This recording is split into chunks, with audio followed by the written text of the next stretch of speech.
Yo mga ka-gravel, good evening. For today's video, samahan niyo akong i-unbox itong una nating cleats, which is ang Shimano XC3 MTB cleats. So kakarating lang na ito kaninang umaga, so kakagaling ko lang ng work. So tara, unbox natin ito. Let's find out kung worth it pa ba itong bilhin ngayon 2024. So bago yan, kung bago ka lang sa ating channel, please consider to like, subscribe, and hit the notification bell para updated ka sa mga latest uploads natin. Pa-follow na rin ng ating social media na nasa screen. So ayun, bigyan ko lang pala kayo ng konting info about sa cycling journey ko. Sa 3 years kong pagbabike, never pa ako nakagamit ng cleats or clipless pedals. Bakit?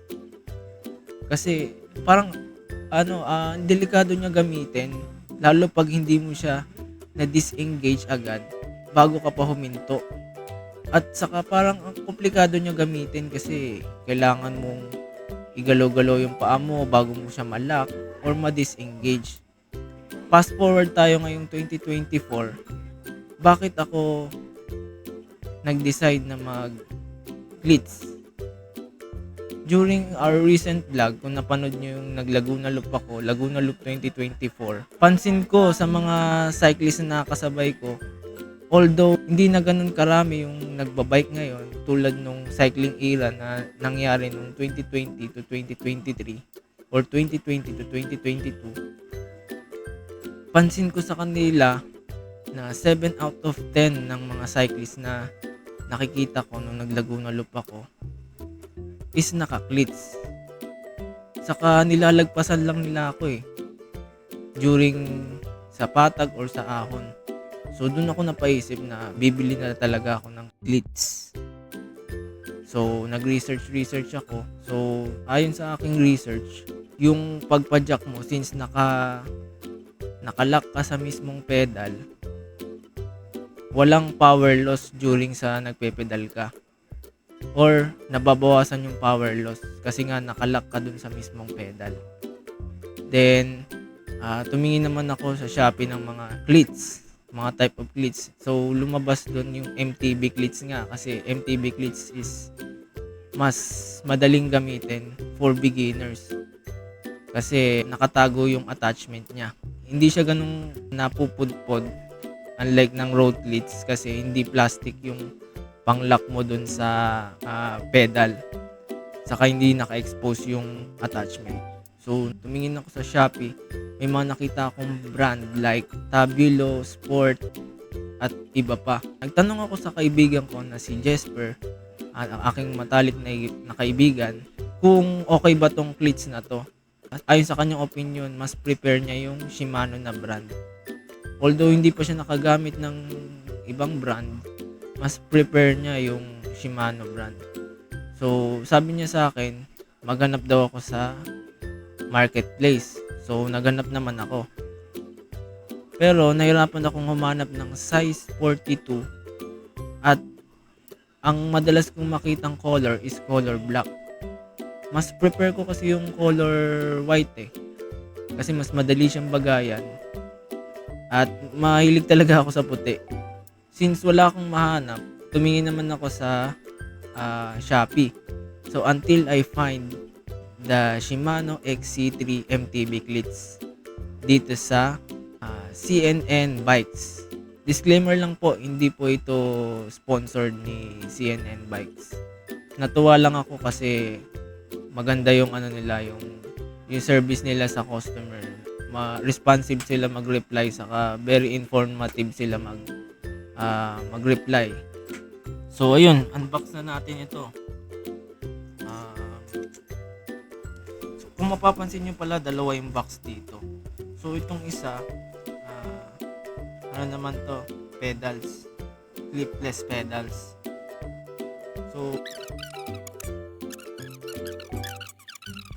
So ayun, as you can notice mga ka-gravel, maganda yung pagkakabalot nila dito.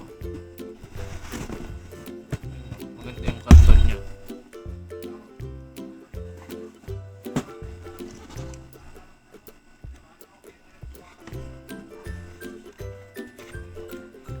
Yan.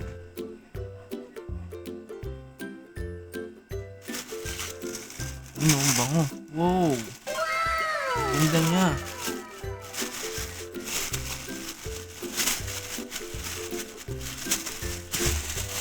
Wow.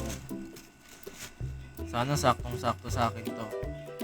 Ang size pala nito mga ka-gravel is 42 or 8.5 sa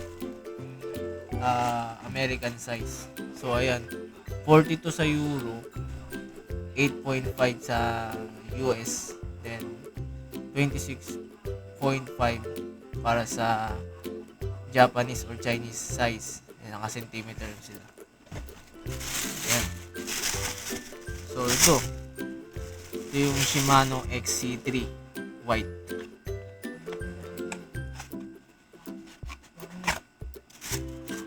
Ayan.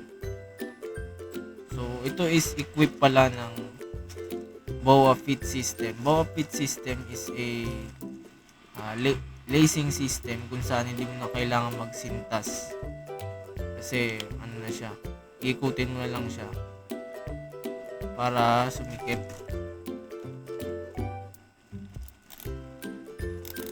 Ayan. Para sumikip siya. Tapos hugutin mo naman siya para lumuwag siya. Ayan. Ayan, ma-adjust mo na siya.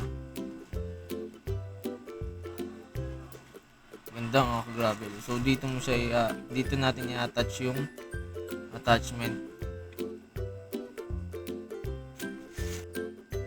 So ito naman yung isa mga ka-gravel, yung MTB clipless pedals. So ang model nito is M520. Saan natin? So nabili ko siya sa CNN Bikes Rent. Lalagay ko na sa video description yung link.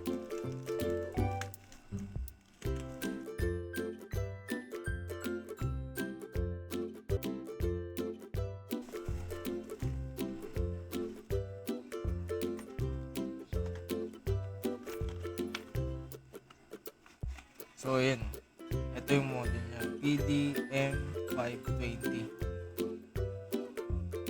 So ano lang po ito, single release po dito is ganito lang siya pag ganun.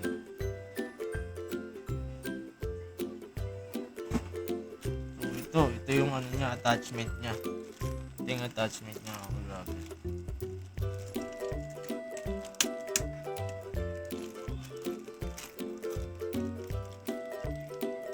So ito naman yung sa pedals niya. Ito yung sa pedals niya mga ka-gravel.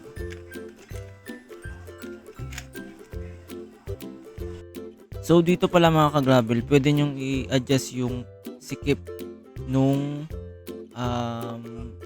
pag ina-attach nyo yung ano nyo, attachment. So ikutin nyo lang siya pa right para sumikit. Then pa left naman para lumuwag yung pag-attach nyo. Tapos, ito naman yung laman niya. Yung parang user manual niya. Ayan, may Chinese, may Japanese, may English. Nakalimutan ko palang ipakita mga grabe. Dito sa Shimano na ano natin, na karton is nandito yung user manual niya.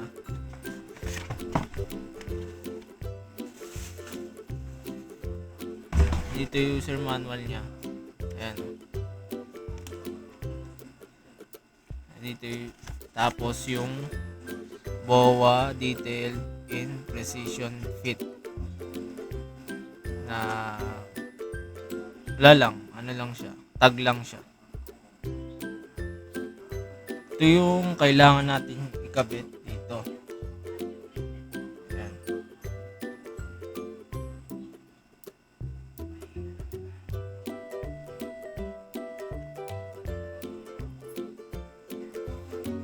So dito mga ka-gravel, gagamit tayo ng Allen wrench. So salamat Shopee. Ayan. Umurahin lang to, siguro mga nasa 70 pesos.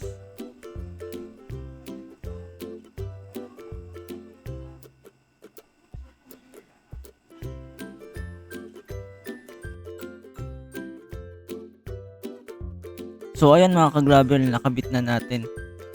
Tara, sukat na natin. Tara mga ka-gravel, sukat natin tong Shimano XC3. Tingnan natin kung sakto sa atin. So ganito lang siya. Luluwagan mo muna siya tapos saka mo siya ipasok. So ito pa lang mga ka-gravel, may ano to. May itong strap na to. May stainless yan sa loob, so hindi siya agad-agad mapuputol. Yan. Sakto.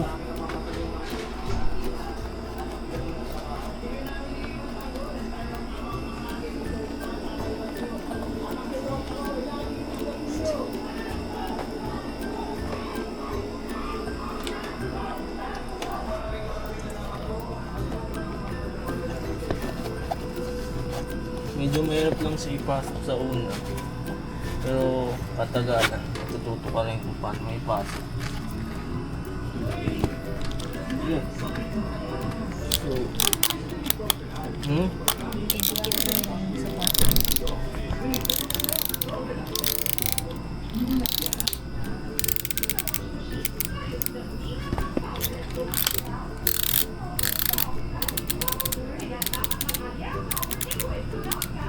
So yun.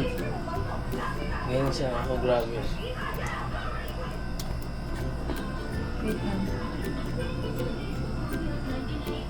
Saktong-sakto siya. Yun, So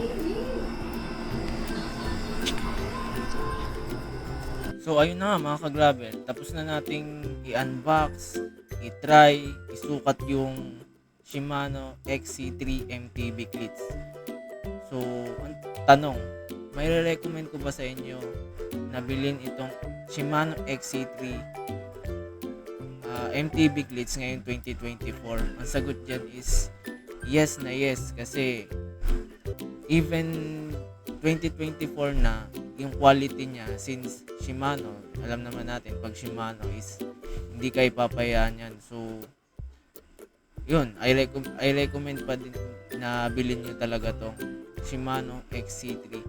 Even, well, sabihin natin mas mataas yung price niya compare sa mga Chinese brands or mga ibang alternative brands na kalaban ni Shimano.